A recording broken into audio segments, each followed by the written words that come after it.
thank Charlie Spillane, who is director of the Ryan Institute, for coming up with that concept and for encouraging the institutes and the university to follow suit, which we've enthusiastically done.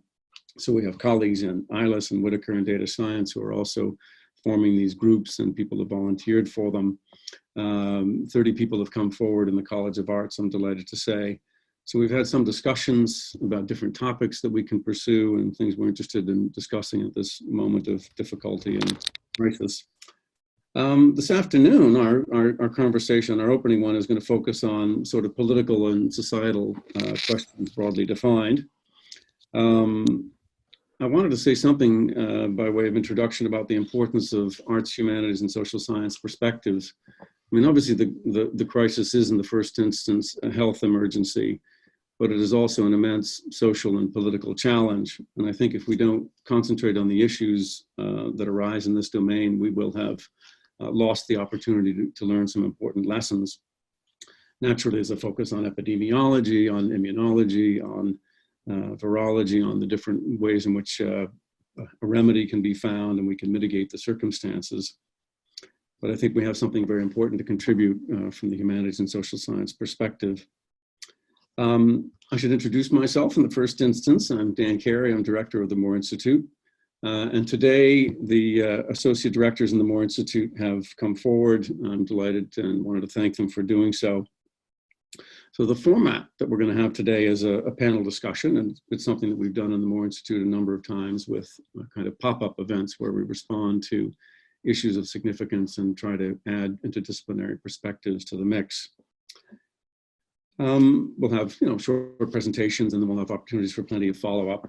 In terms of how you can participate as an attendee, there's the Q&A opportunity you will have seen. If you put your cursor on the screen, you'll see that option. There's also a chat option which you can pursue. You can hold up your hand and be recognized. Hopefully that function works too. We're also broadcasting through Facebook, and you can leave a comment there under the video option. So our speakers today in sequence, we're going to begin with John Morrissey, who's lecturer in geography, and Nessa Cronin, who's lecturer in Irish studies, then on to Kevin O'Sullivan, who's lecturer in history, and Pádraic Moran, lecturer in classics. As I say, kind of panel discussion format. So John is going to kick things off, and John, over to you.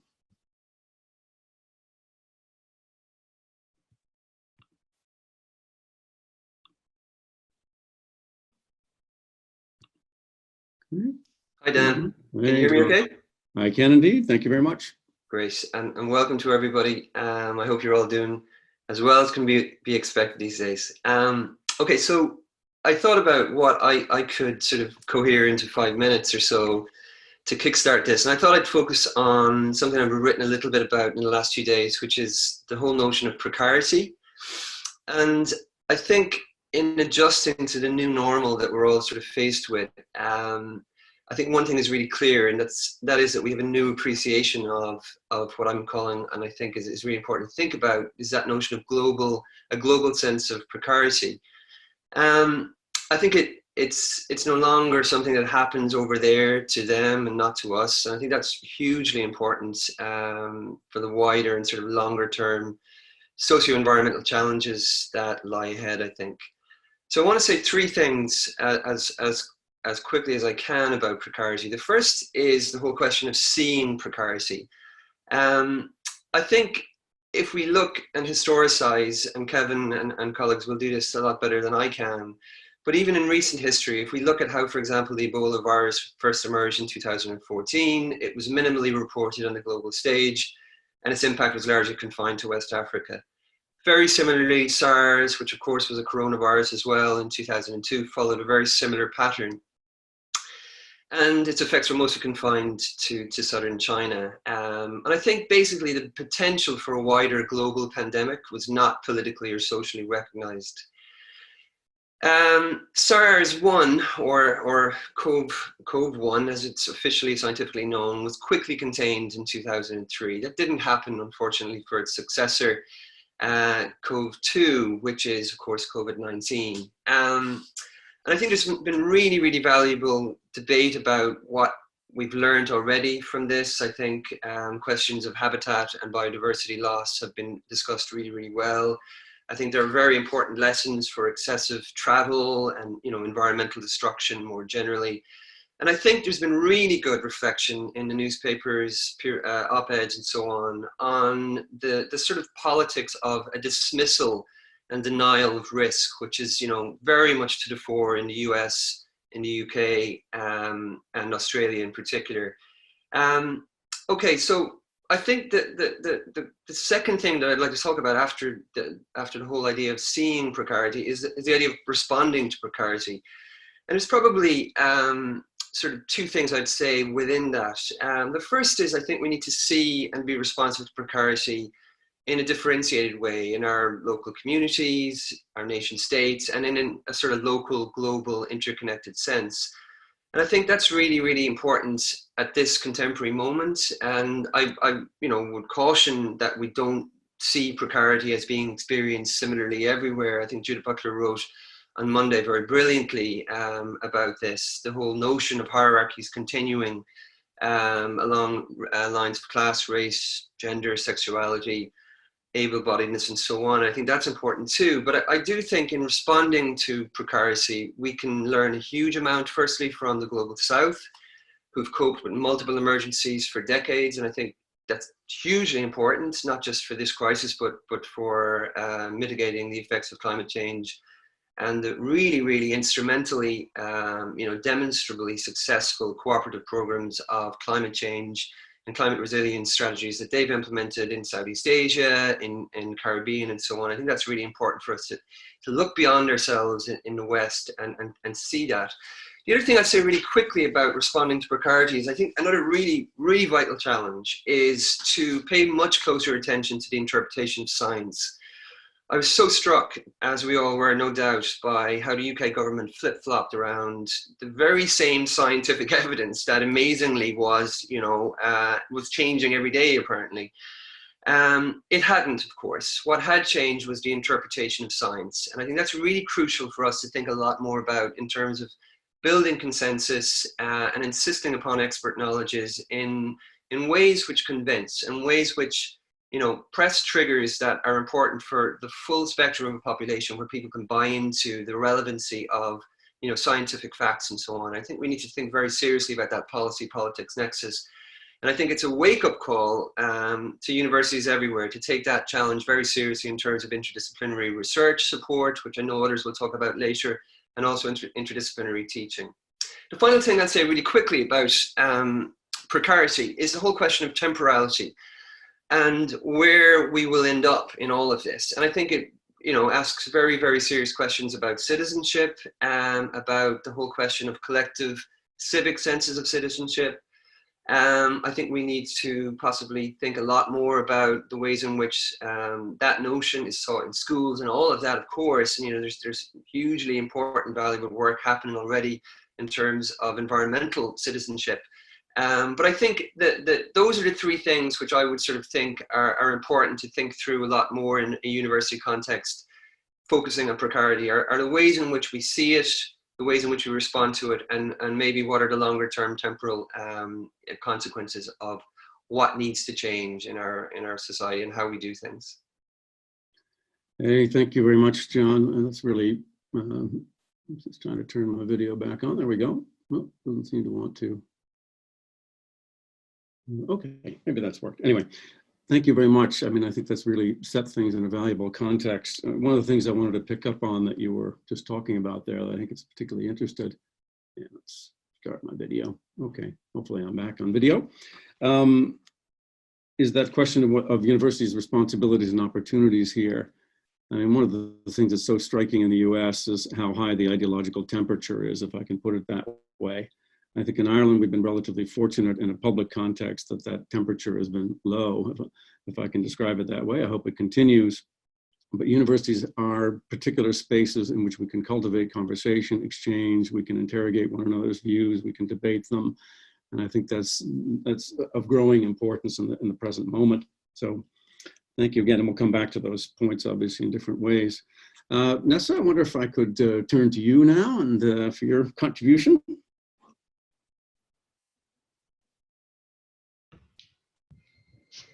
she is. Hi, Dan. Thanks, Nessa. Fire away. Okay, great. So yeah, just I suppose picking up from a lot of what you have introduced and also what John has mentioned as well, I'm also just going to make mention of just three kind of things that have come to the fore in my mind. And again, this is coming from an arts, humanities and social science perspective in terms of engaging with the crisis at the moment. So the first was this morning, a lot of people were talking on the radio and just saying that this is really going to be a defining moment for a generation. But I think we need to go further than that. I think it's not just for a generation or a nation, but it's a defining moment of people, place and planet. We have 10 years left to do something before 2030 and a whole series of irreversible tipping points that might tilt how we are going to live, and how that idea of what John was talking about, precarity, is already experienced, but now will become more globally experienced in very, very extreme ways once we get to the end of this decade. So I'm just going to flag that because I'm going to come back to that again with my final point. So my 3 points are the idea of the politics of care, the politics of language, and the politics of a post-COVID future, whether such a future even exists in that way, if we'll ever get post-COVID, or we'll have to learn to live with it in a different sense.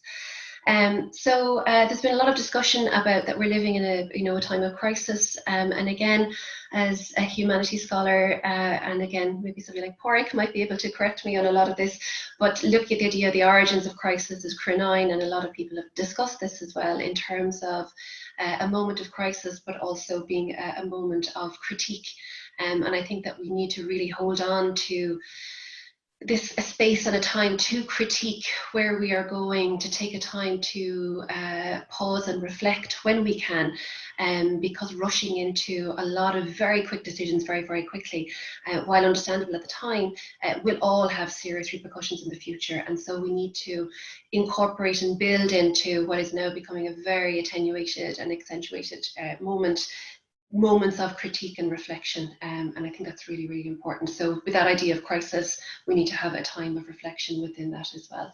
And within that idea of reflection, again, this idea of a Kantian idea of critique and judgment, we need to maybe rethink and reset our values. And I think in many ways, I know our own university in Galway has been rethinking values into the future, which is very, very welcomed for all of our communities. But I think we need to rethink our values as a nation, but also as a species as well in different ways. So the politics of care, we've been propelled into, or maybe jettisoned back into, actually, a different idea of care. One could argue we've been outsourcing care for the last 20, 30, 40 years, from small children into creches and Nina, all the way up to our most elderly and our most precious citizens in the society as well too. So this idea of the work of care, the duty and the responsibility of care, and about caring with love and with empathy and with respect, all of these things that we've seen, whether it was the very upsetting images of elderly people being abandoned in care homes and residential facilities in Spain, but also caring about those that are the most vulnerable in our society today in Ireland. So whether it is, again, our most precious citizens in care facilities and residential homes that live on their own, or also those citizens that are in direct provision centres dotted around the country as well. And a lot of this comes back as well to how we have undervalued care. And again, we can't avoid the question of gender and value and work. And a lot of this caregiving has been done by women traditionally as well.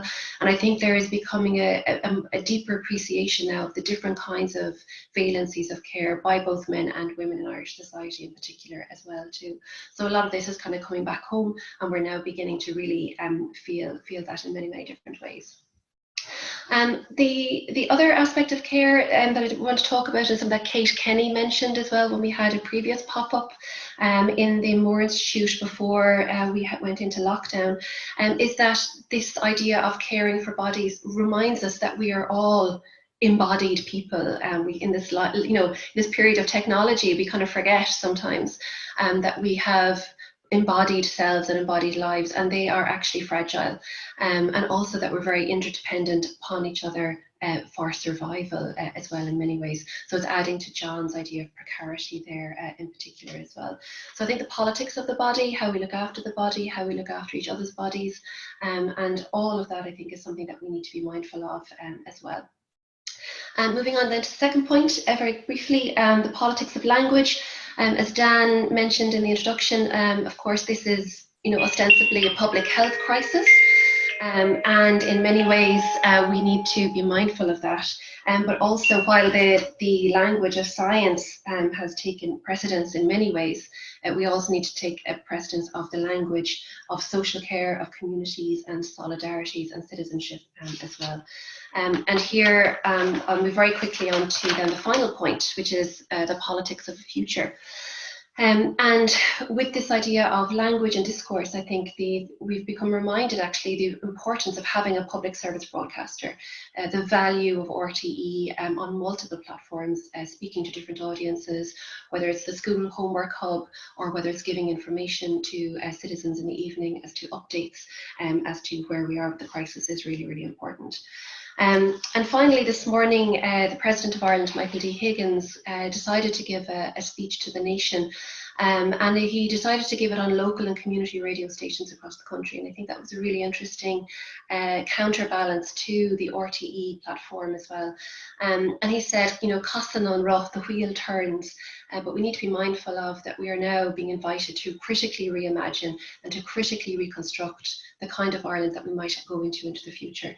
And I think as scholars, as academics and as public servants, I think we all have a very, very serious responsibility to take up that invitation and to work on that into the future. Yeah, thank you very much, Nessa. As ever, extremely insightful and valuable point of view. I just wanted to pick up very briefly on a couple of points. And one of them is the kind of peculiar sense that I think everyone has at the moment, which resonates with issues of climate change, that we may be too late. In other words, we've heard of a crisis. The crisis has rolled out. We found ourselves with limited ability to respond for a whole range of issues, and then we may find we're too late. So it's almost as if an opportunity to rethink our relationship to something as abstract in one way as climate change has become real and possible, I think, in this moment. I'm rather intrigued by that. Yeah, did you want to come back there? Sorry. Yeah, absolutely. And just as John mentioned, and I'm sure Kevin will speak on this as well later, that one of the lessons that we have learned, I think, from both the climate crisis, but also in terms of the history of humanitarianism as well, is that how Europe is still very Eurocentric. And this is, again, the idea of knowledge and the idea as well of, unless it hits us, so like the migrant crisis, until it came to our shores, it didn't really matter. Yeah. Until flooding happens to us in parts of Galway or parts of Dublin or parts of Cork, it seems very, very far away. There are psychological triggers for that. There are psychological reasons for that people have looked at this in terms of our mental psychology. We're not hardwired as a species to be able to project so far down to the future that we can think about our own demise and actually be cheerful about it. But on the other hand, absolutely we cannot stop and go back to life as normal anymore. There is a chance now, there is an opportunity now, there is a moment now for this generation to do something very, very different and to create a society in the future that I think a lot of people have probably been looking for in different ways, but felt somehow that either the machinations of state or the pressures of larger global companies or larger global pressures like financial systems, etc., meant that was impossible. It was almost futile. And the final point I'll make, because I know that we're under time pressure, is one of the other big lessons I think that has come out of this is that we've seen the power of the state to actually affect change. Yes. And that's a really, really important reminder in a globalized world or a post-globalized world that the state still has power if it chooses to use it. Yeah, I think that's a very rich question. I mean, all sorts of things that were evidently impossible during the financial crisis have suddenly become possible now, including massive stimulus packages and so on. And that's something we might come back to, and issues of temporality, I think, are also very interesting here. Anyway, we plenty of time to come back to that. I thought it might turn now to Kevin O'Sullivan, Kevin, if you want to give us your thoughts. Hi, Dan. Thanks. It's kind of interesting to come after Nessa and John, because I think that can you see me? You can? I can do, yeah. Perfect. No, I think just to pick up on what Nessa was saying there, I mean, I'm coming at this as an historian of humanitarianism and development and human rights. And I wanted to actually just chat through, I mean, one of the things that both John and Nessa have mentioned is this idea of knowledge and the idea of the global. And that's really where I wanted to come at this from. So we're all dividing everything into threes. I also have three different comments to make. One about global lessons, the second about global impacts, and the third just about global futures. Because it's really struck me over the last few weeks that we are really seeing, as John mentioned, and as Nessa was mentioning in the broader context of the climate crisis, this idea of the global coming home to the West, where before, to borrow from what John said earlier, that it was always them that these things happened to and not us. And this is very much, I think, now a global crisis, and we need to recognize it as that, and not to presume that, you know, once Europe is okay, then the rest of the world will be, it's theirs to deal with after this. I noticed Irish Aid announced a €10 million package for the global fight against COVID-19 this morning, and I think they'll probably end up having to donate a lot more than that in order to actually match this. So first, the global lessons that have struck me really are, we've grown very used to hearing Michael Ryan, who I think is a graduate of NUI Galway, and who is the WHO's Director of Health Emergencies. I think it's been very interesting hearing him talk about the crisis based on his experience of working in the Global South, and particularly of Ebola. And I also know that from reading a few interviews with him that he was done a lot of work on polio, on cholera, and these kind of epidemics. And I think that's been fascinating, watch that come back into a European context. And this knowledge, I think, has been very important, and the knowledge that has been accumulated globally has been very significant. We've all seen as well the Cuban doctors arriving in Italy. Médecins Sans Frontières, the French NGO, have also deployed doctors, emergency doctors, to Italy. And I think that has been very interesting, kind of breaking down some of these boundaries between the Global South and the North in terms of this crisis. There was a really wonderful piece in the Globe and Mail, the Canadian newspaper, by Joanne Liu, who's formerly of Médecins Sans Frontières as well, just about lessons that can be learned by medical staff in the Global North from the Global Southern experiences of epidemics. And particularly, I think she was talking about Ebola. And I think that's one question which I haven't really seen answered yet, is whether we are listening to those organizations very closely. I mean, I'm not sure, I mean, somebody, if they know the answer, can tell me, but I'm not sure whether we are listening closely to what Concern might have to tell us, for example, about how to deal with trauma in the field, about humanitarian ethics. What do you do when you're faced with the question of who gets this assistance and who doesn't? And the third thing really in terms of that is also this question of, you know, how do you respond in the long term to this, and how do you kind of allow communities to respond? And I would urge people to read Hugo Slim's work on this. It's been very good recently, formerly of the International Red Cross, and has written excellently on the ethics of the Global South coming to the North now, where people have been used to living in crisis for a long time. The second thing is just to speak very briefly about the global impacts of this. I was very struck reading Dominic McSorley, the CEO of Concern, his piece in the Irish Examiner on Monday, where he said that crises such as the COVID-19 pandemic may strike universally, but they don't affect us all equally. And that goes back to what both John and Nessa have already said, really, about precarity and about the kind of the broader experience of this. But this is going to be extremely pronounced in the Global South. On the one hand, I think, you know, there is some optimism that the South has already dealt with these kind of questions before. Places like Africa, or sorry, continents like Africa, Africa is not a country, as a famous blog says, have very young populations, which may work in their favor. But the underlying health issues, the fact that 25% of people who are HIV positive in the world live in these kind of very poor regions of Africa. And putting my historian's hat back on again, we have some very strong evidence of its impact. In 1918-19, 6% of India's entire population died during the Spanish flu. So, you know, we have the evidence that these things can hit. And we already know that, you know, health systems are going to be stretched. Welfare systems are going to be very stretched in these countries as well. And the other thing that I think maybe we need to reflect on a little more here is the fact that, you know, we don't want to obscure the problems that already exist. I mean, East Africa is still dealing with a locust infestation, which is destroying crops and potentially, you know, has a huge long-term effect on food supply. We are also dealing with, you know, people living in refugee camps. I saw Michael Ryan say that, you know, if I was a Syrian living in a refugee camp, I might be more worried about the bombs and everything else falling at the moment, you know. So we need to just be careful of not to obscure those other issues. And we also need to be aware, and this is moving towards my final point, that this crisis has already hit the South massively. Africa, for example, exports 80% of anything that it exports, 80% goes outside the continent. So, I mean, thinking very briefly about Mother's Day, I mean, countries like Kenya and Ethiopia are heavily reliant on flour, FLOWER, flowers exports, and apparently now feeding bulbs to cattle because, and just composting roses because they just can't get rid of their products.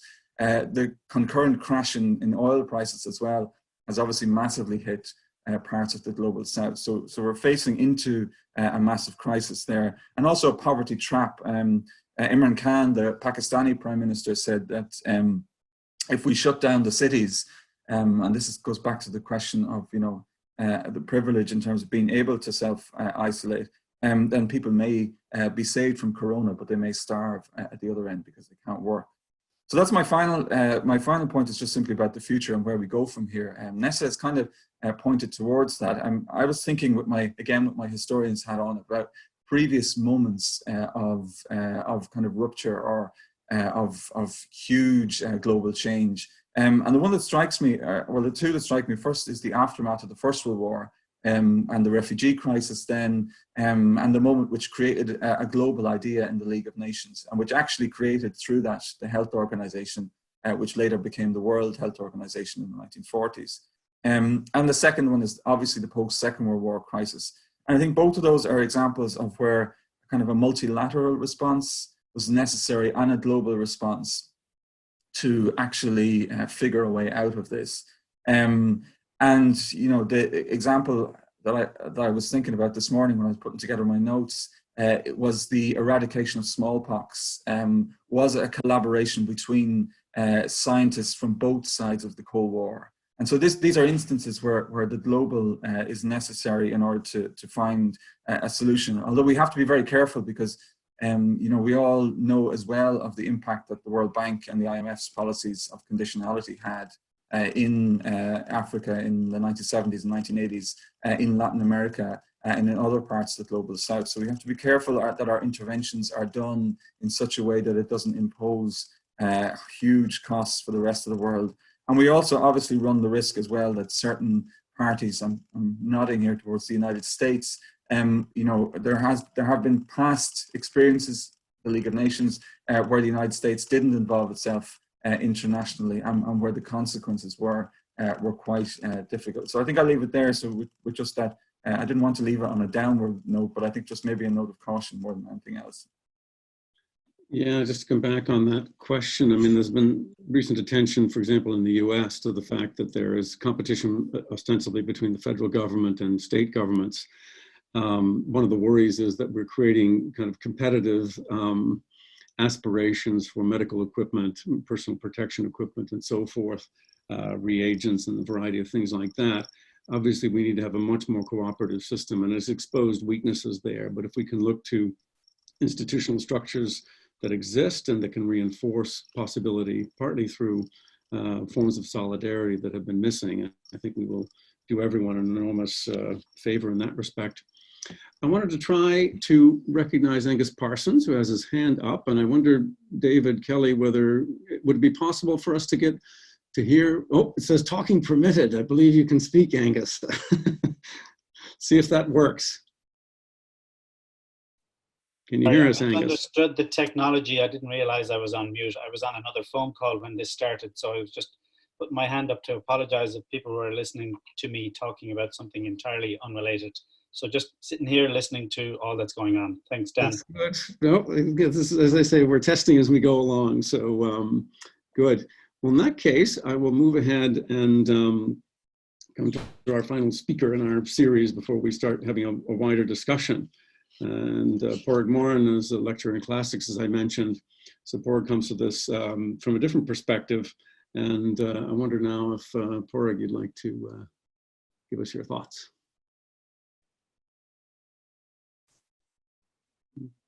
Pádraic is muted at the moment, but let's see.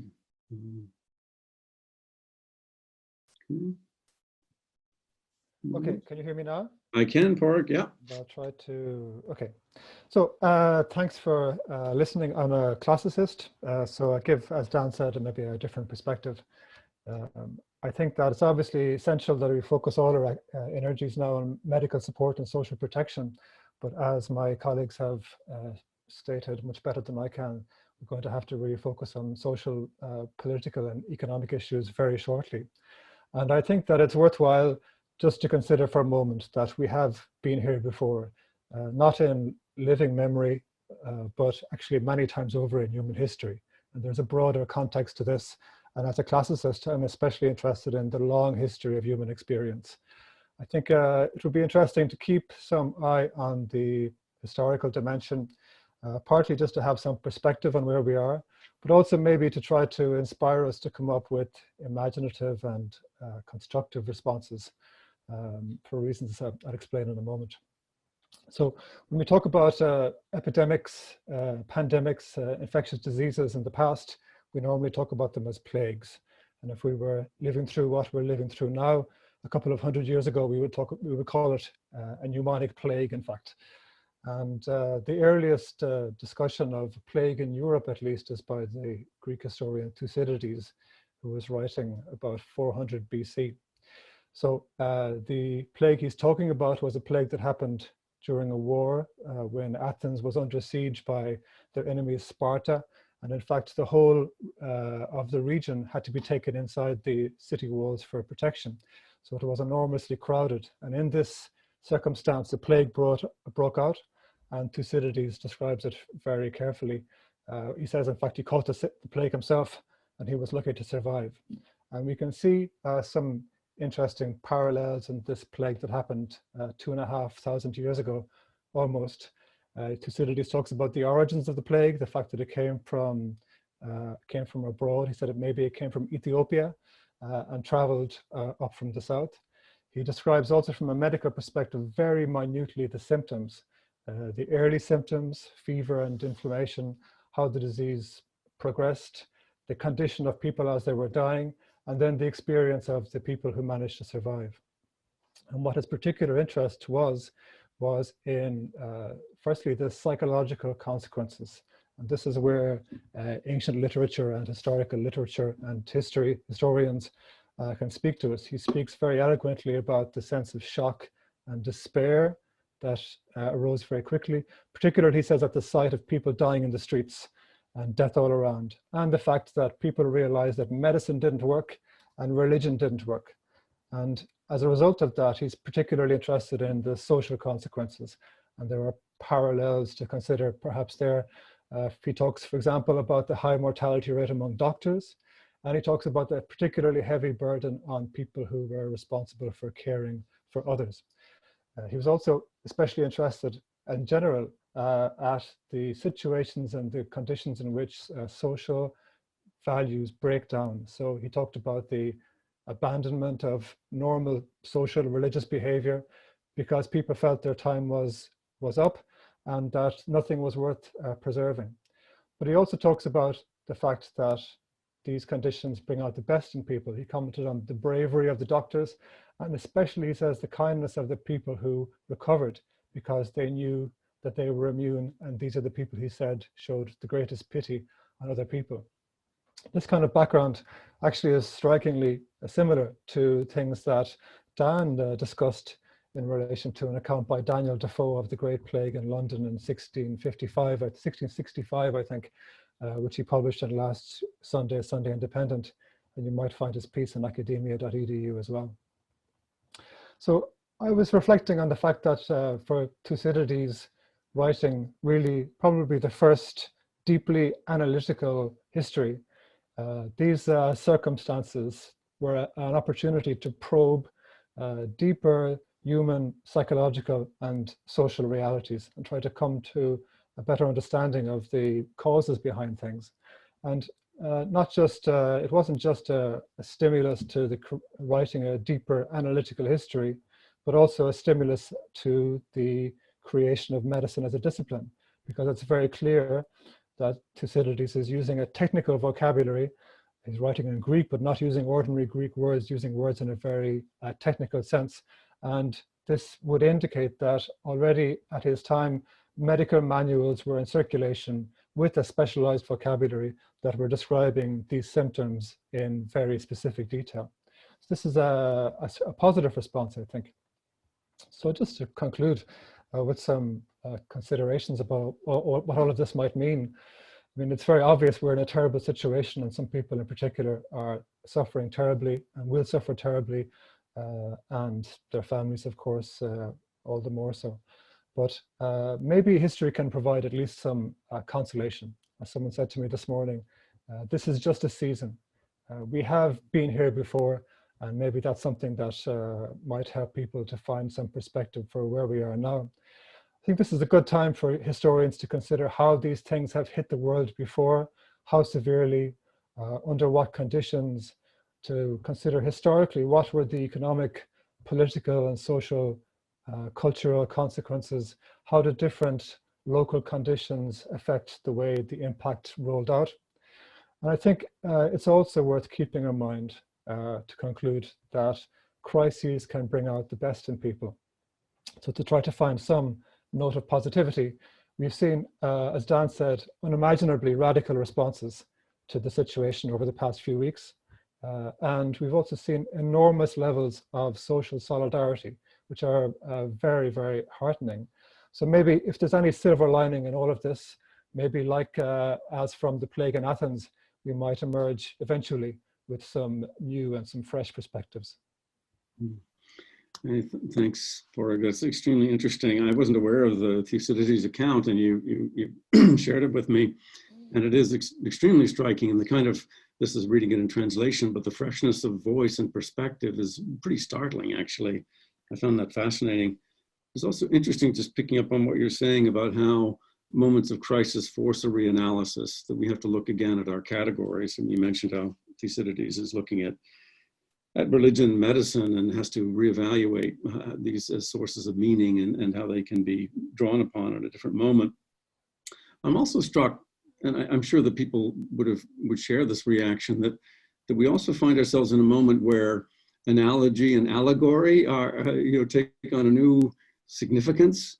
I mean, every film that you watch, suddenly it's speaking to you in a new way. It's interesting how that dimension of translation, I think, comes into play at certain moments in time, maybe particularly in moments of crisis.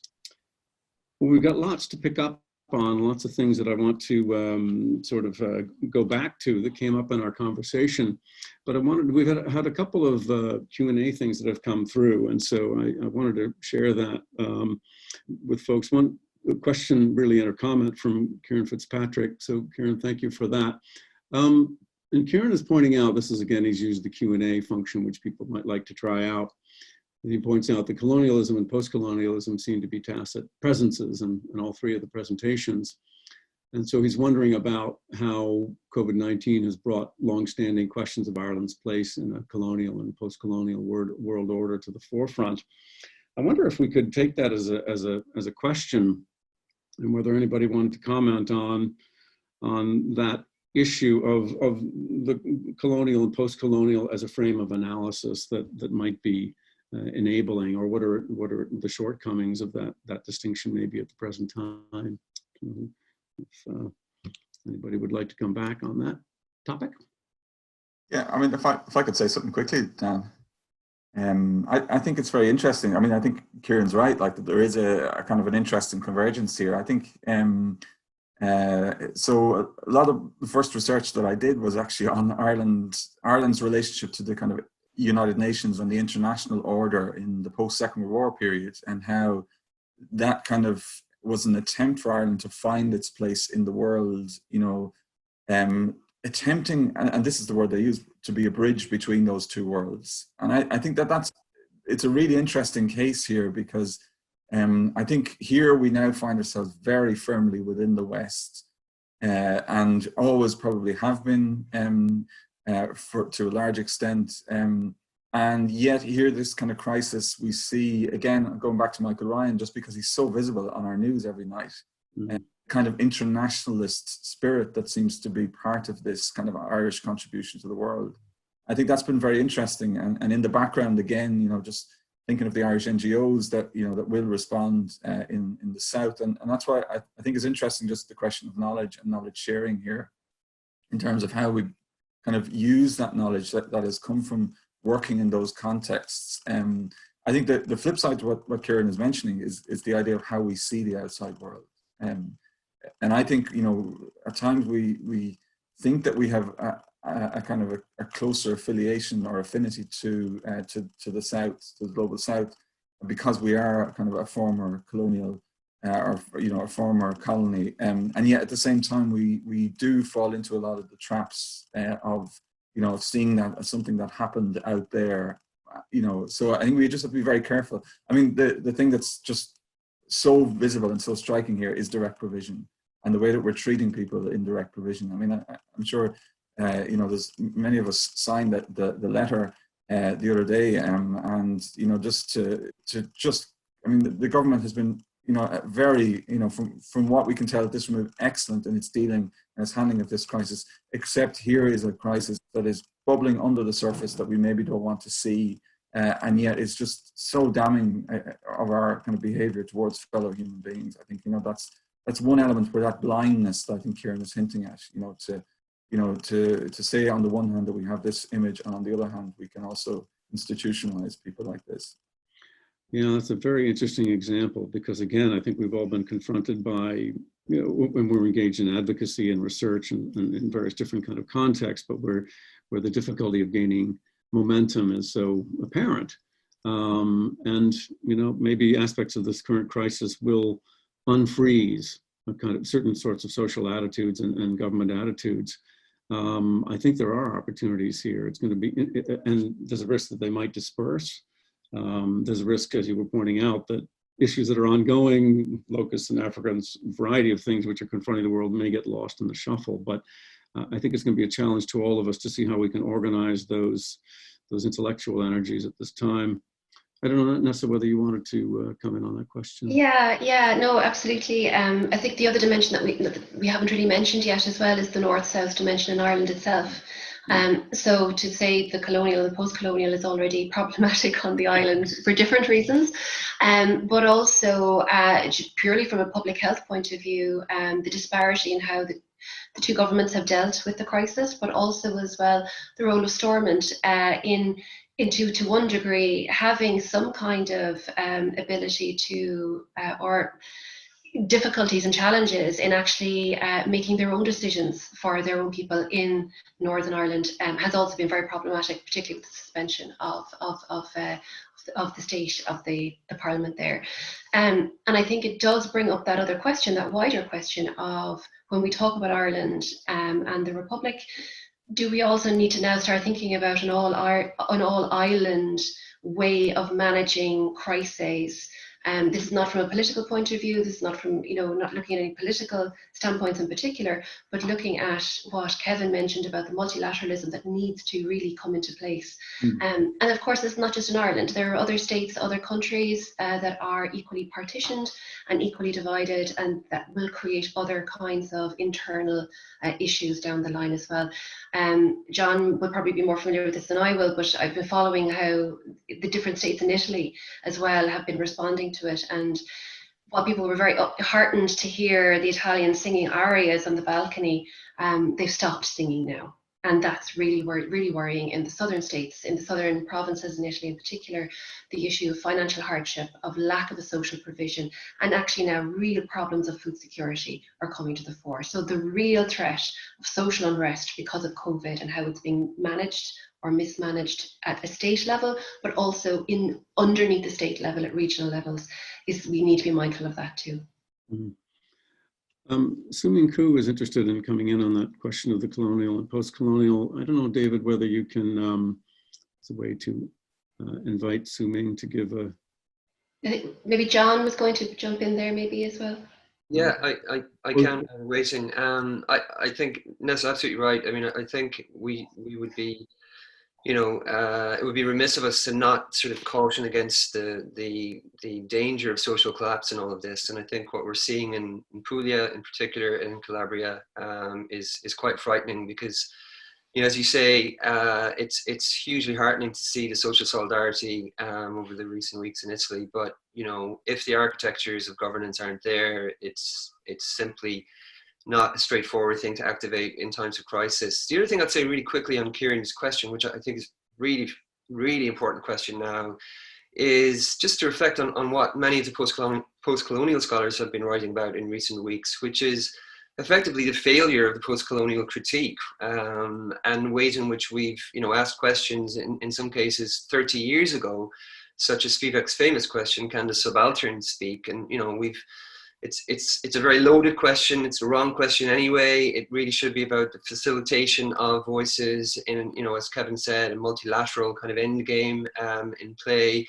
So I think how Ireland looks out to the world and how it activates networks of multilateralism and respect for global South knowledge, I think is really important at this moment in time. And I think we can absolutely demonstrably learn hugely from the global South. I mean, I was struck recently by, for example, how Japan have activated Cuba's emergency crisis response teams, superstructure in Japan, which is a classic case, one of the first that I know of anyway, where you have sort of south-south-north knowledge transfer. And that's so heartening to see. And they're activating it because Cuba has, for 25 years, brilliantly, connected with many of its other island nation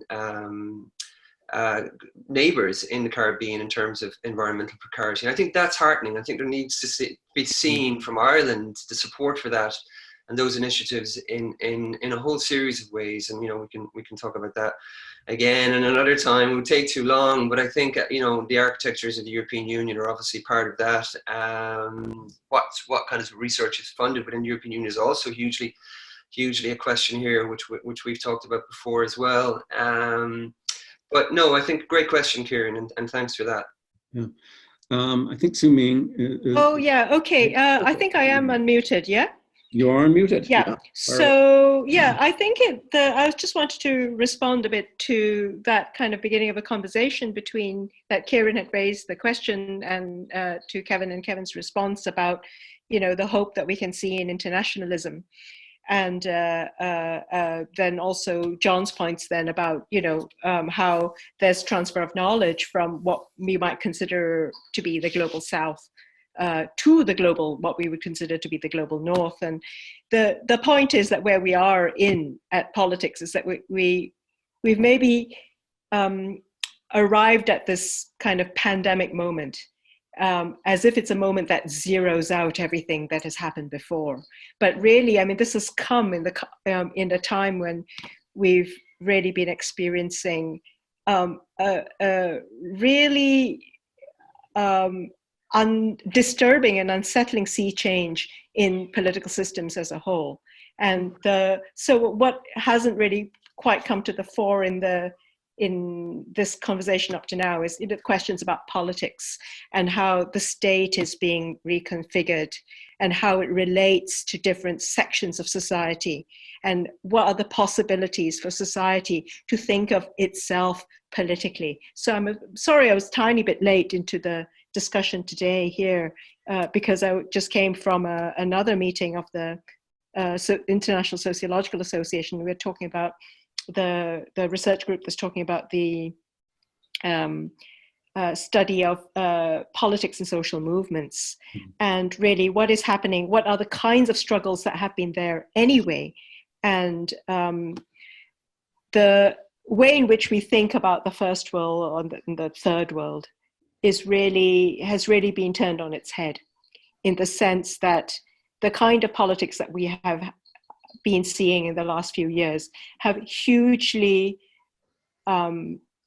amplified and magnified the realization that the third world is in the first. So where are all the the clusters of deaths in this pandemic? And of course, like every plague, every pandemic, it is not indiscriminate.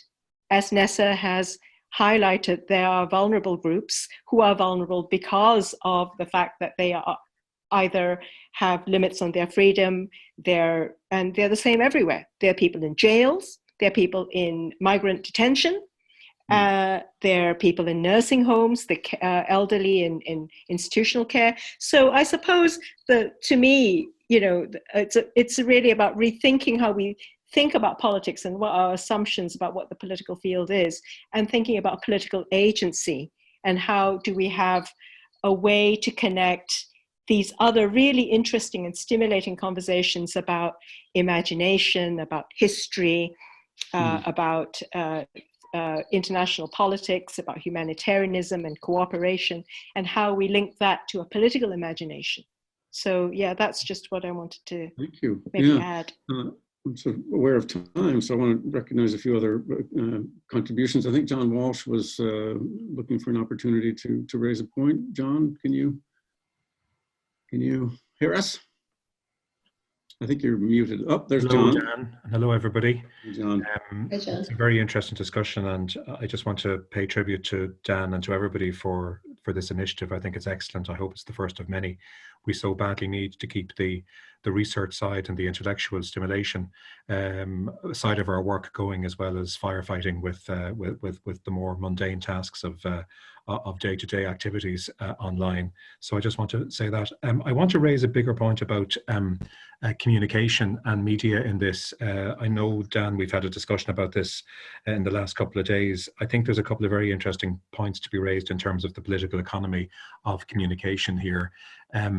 This is a mediatized crisis. This is a crisis that is being communicated to us through media, through all forms of media, fake and not so fake, and authoritative and well-financed and underfunded and under-resourced. And they all have different things to bring to the table, not necessarily all positive. Obviously, we've seen an awful lot of extremely worrying fake stories being circulated within often closed social media groups such as WhatsApp.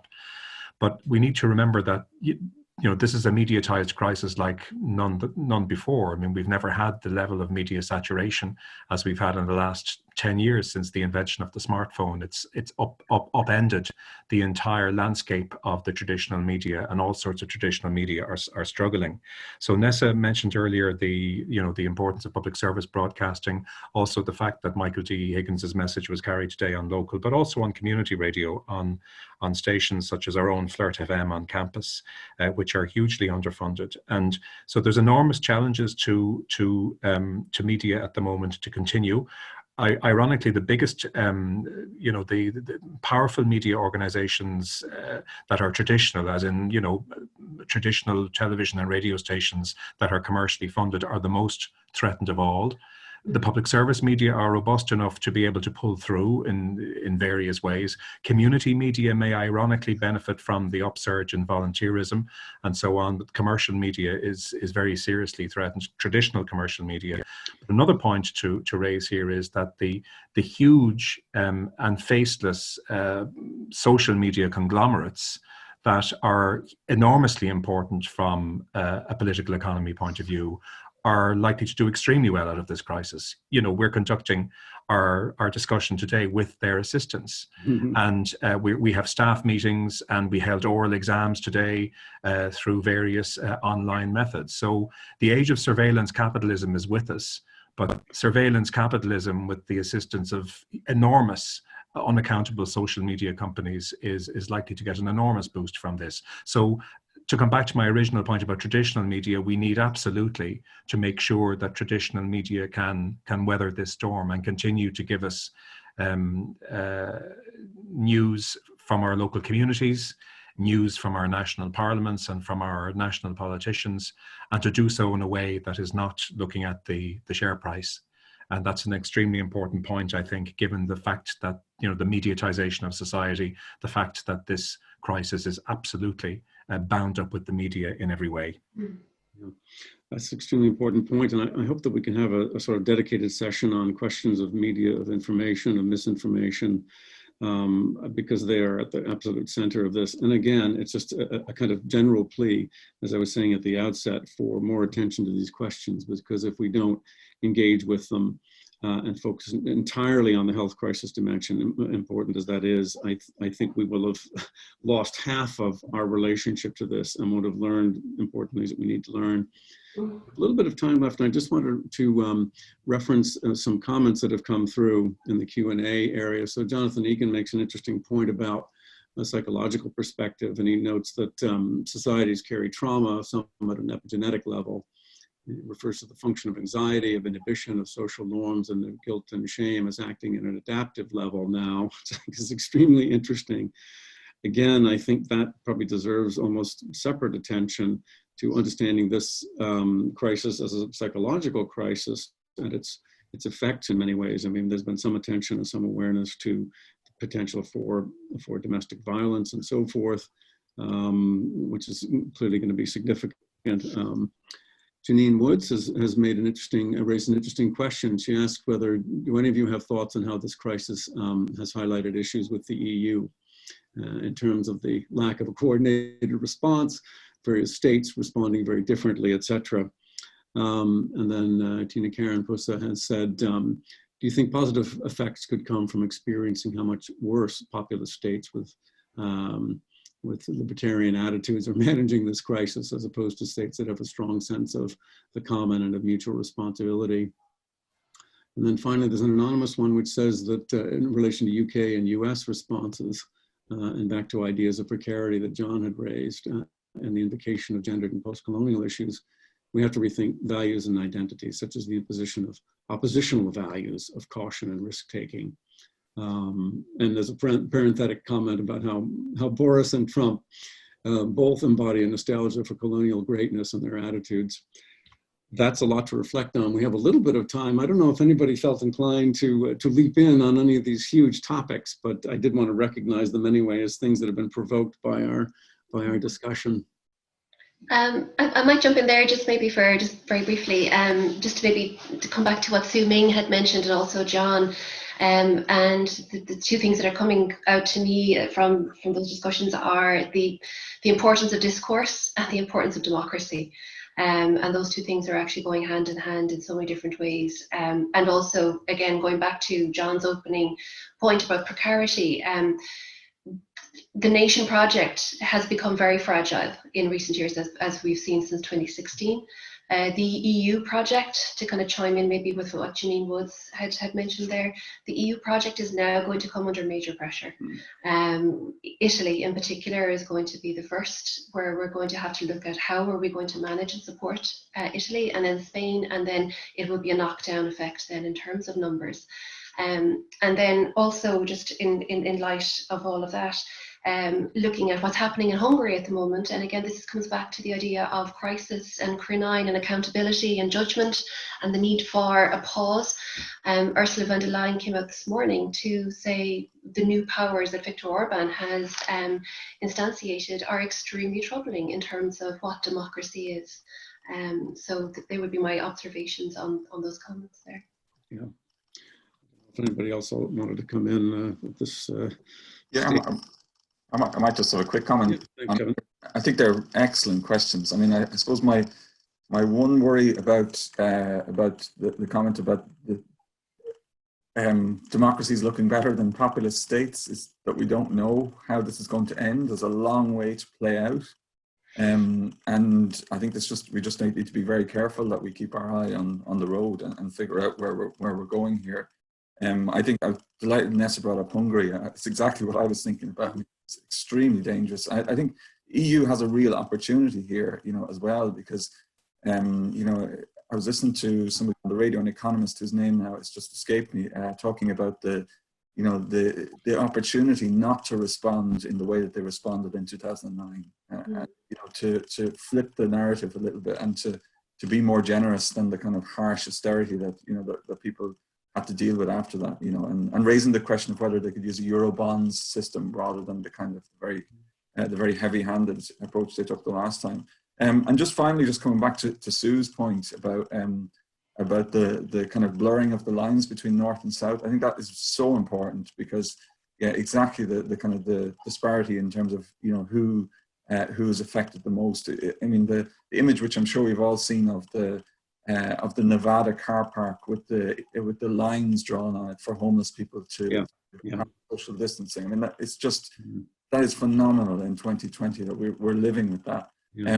But there's also another element to this, which I think is, you know, the presumption which I was just hinting at earlier on, that once it leaves the West and goes to the global South, then we don't have to worry about it again. I mean, the potential consequences of this in terms of a boomerang back to the North, in terms of, you know, and maybe this is the precursor. If we're living in a calm before an environmental storm, I mean, the mass migration that's going to come from climate change, the potential for mass migration because of people trying to flee COVID and not being able to get across borders, etc. I mean, is, you know, this kind of could snap back on us again. You know, if we don't take care to you know, look after humanity properly, you know, if we hide away from that into our own problems, that's the real risk. You know, that, you know, this does cross the entire world. You know, so that, I think we have a responsibility there to, I mean, you might call it enlightened self-interest if you like, but I think, you know, it's called pandemic for a reason, you know. Yeah, that's that might be a good point to close on. I don't know, John, whether you wanted to come in or not. No, I just wanted to just echo really quickly that, and I think one of the follow-throughs to that hope, Kevin, is to, you know, to start to think a lot more about activating what we actually have at our disposal, particularly legally.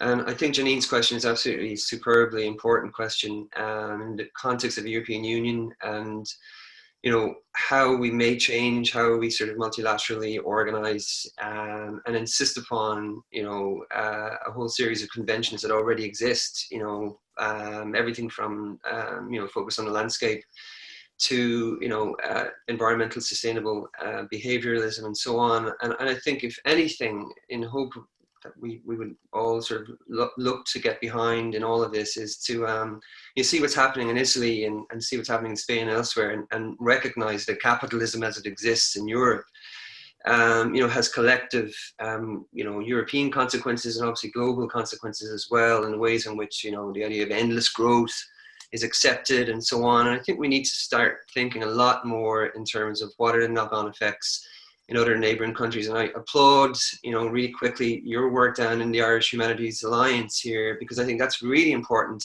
in terms of what kind of research we support. And this is a huge AHSS question that we need to all get behind, which is to insist upon, you know, historicizing questions of policy and how we can learn in terms of what the European Union research agenda should be supporting. You know, questions like security, for example, shouldn't be focused on unilateral, you know, bullets, bombs, and so on. It should be focused on human security. It should be focused on European-wide level questions that have everything to do with the environment, have everything to do with human security for all, and so on. And I think the Irish Humanities Alliance and what we try to do in the more is to sort of bring that to bear to the Irish Research Council. And I think that's something that we really need to get behind more and more and more as we go forward. So. Thank you. I think that's a very good note to end on. I mean, this is just to emphasize that this is the first and what we hope will be a sequence of discussions. People have come forward with a range of different ideas. We're very much open to that. So, you know, by email or whatever is the most convenient way, get in touch to express an interest in further possibilities. There's obviously enormous interdisciplinary potential here. I think we've shown that today, but also in the future with discussions with colleagues in economics and data science and a variety of different areas that I hope will happen as things develop. So I'll just finish by thanking again our panelists really for what I thought was tremendously illuminating discussion. So thanks to John, Nessa, Kevin, and Pádraic. And we'll be in touch about future iterations of this forum. So I look forward to that. Take care.